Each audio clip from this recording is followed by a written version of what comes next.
Now, to make marriage great, you have to first pick the right partner.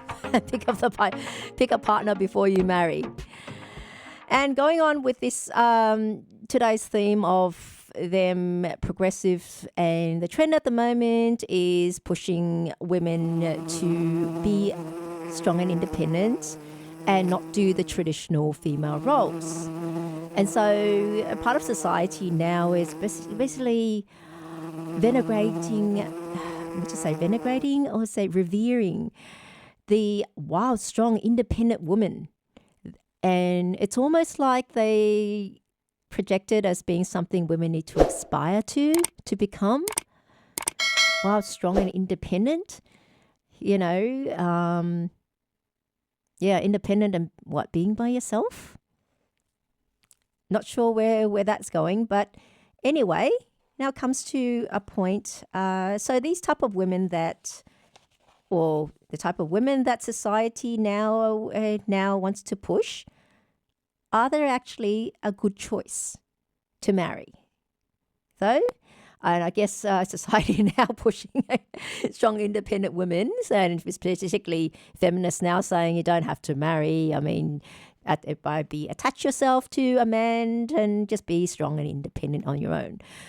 However, human nature is that, we all want companionship. Well, I wouldn't say we all want love, and that also involves companionship. I think lots of people would like companionship because it does actually get lonely being on your own.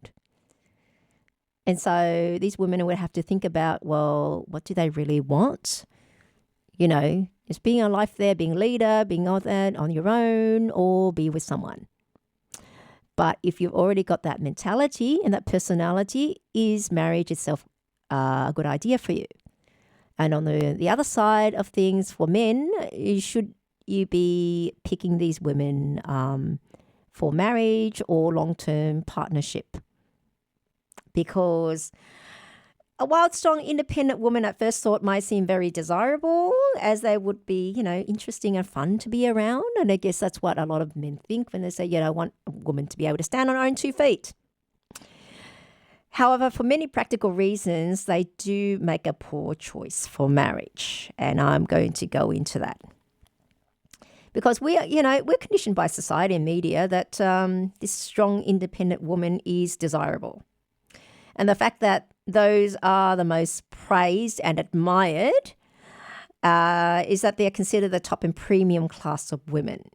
And like I say, they're all implying that all women should aspire to be that way.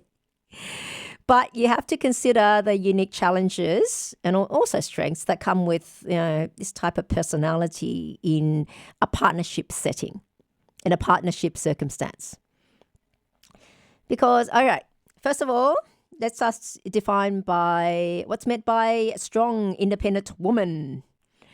And this term can mean different things to different people. But it generally refers to a woman that is confident, self-sufficient, and capable of standing up for herself and her beliefs. And a strong, independent woman may have a successful career, be financially independent, and be comfortable making decisions on her own.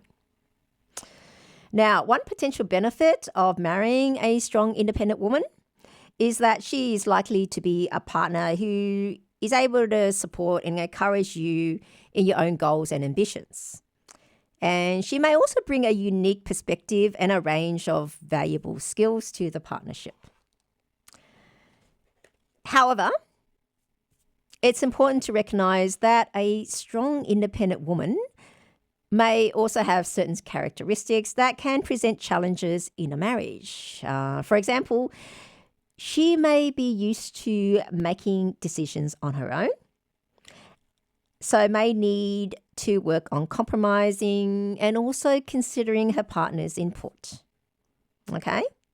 It may also be challenging for a strong, independent woman to find a balance between being independent and interdependence in a relationship, because remember, I keep stressing that a relationship, especially a marriage, is a partnership. And in a partnership, you are a member of a team.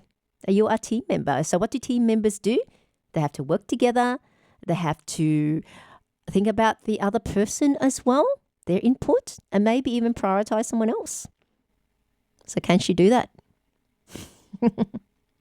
Because remember, she is going to have strong opinions and like to do things her own way. And also likely to think because of that, they don't need anyone, least of all being attached to a man. It may sound nice to have strong opinions and, you think that they'll be interesting to be around and to talk to. As, women that are agreeable are generally seen as boring, because on the other hand, women who are good with housekeeping and are conservative, good at cooking and so forth, they're rightly or wrongly, they're seen as boring and not a challenge, so to speak. This is a thing, a challenge. I don't know why people say it's necessary. It might be interesting and you go through it, but in the end, where does the challenge stop?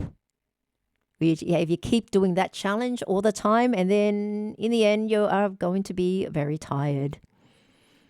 So you want to stop doing it.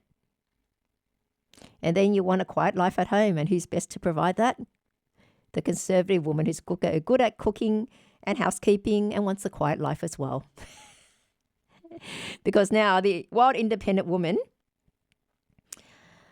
may seem exciting to hang around. However, it also brings other complications, because a person that likes to do things her own way would also usually be selfish and think of themselves and not others. Whereas in a marriage, and in any sort of partnership, you cannot be selfish. You have to think of the other person or the other team member in your team. So if you just want someone to date and meet up with, then an interesting partner would be the way to go, as they are going to be fun and you only need to be entertained while you're with them, because they're not going to have any practical impact on your life. However, what happens if you have to live with her, or if you live with her, or share a life with her, or raise a family with her? What then? Well, if she constantly wants to be on the move, once she gets bored and seek more excitement, how will she do if you have to settle down somewhere? What are going to be the consequences if she's constantly unpredictable? You need to settle down if you want to raise children. Would she be able to do that? Just think about that. Because even if you don't want children, how would you feel if she might be with you, but then regularly take off without any notice, as she's a free spirit, that she comes and goes as she pleases and she can't be relied on to do anything because she's a free spirit? The most important question is, will she be able to put others before herself? Again, be unselfish. Really think about it. Being able to think of others before herself. And because that's what you have to do when you have a partner, and unquestionably when you have children. Or will it still be her putting herself first before anyone else because she's used to being independent? Her wants before even her children's needs. Because as with any relationship, it takes work and effort from both partners to create a successful and fulfilling marriage. Therefore, you need to think really carefully if you can live with all those traits, and potentially have to do everything when she has her moments and decides to take off. To either find herself somewhere or go into be involved in a commune, so to speak. And leave the kids behind. Then what happens there? So think very carefully, because like I say, there are always differences between the people you date and the people you marry. And I would put her definitely in the group that you date, but not marry. for all those reasons that I've listed. Because marrying is basically, settling down, as I keep the term settling down, because you really have now made a commitment to another person. You're now, I wouldn't say joined at the hips, but now you're in partnership. And so it's always from now on, once you marry, it's an us and a we, not an I and a me. Okay? Just really think about it. And so who's suitable to be part of the us and a me? Especially when you're going out with someone. So they say, there are people that you date and people that you marry for very, very good reasons. And I've illustrated, this is one of those reasons. Okay?